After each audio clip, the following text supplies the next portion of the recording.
विनय न मानत जलधि जड़, गए 3 दिन बीती।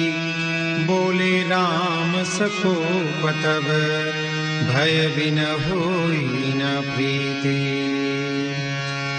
मंगल भवन अमंगल हारी, प्रभु सुदशरथ अजिर बिहारी। लक्ष्मण बाण सरासर सौ सौ बारी दिव्य शिखर सठ सन विनय कुटिल सन प्रीति। सहज उपन सन सुंदर नीति।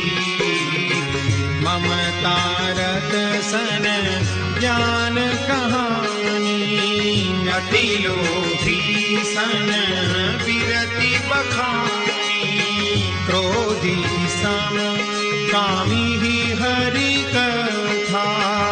ऊसर बीज बै फलज घास। कहि रघुपति चाप चढ़ावा। जगमत लक्ष्मण के मन भावा।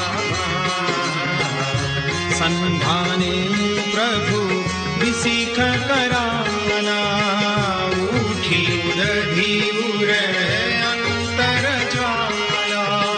मकर उरग जस गनय कुलाने। जरत जंतु जल निधि जब जाने। कनक धार भरी मणि गण धाना। विप्र रूप आयु तजिमा।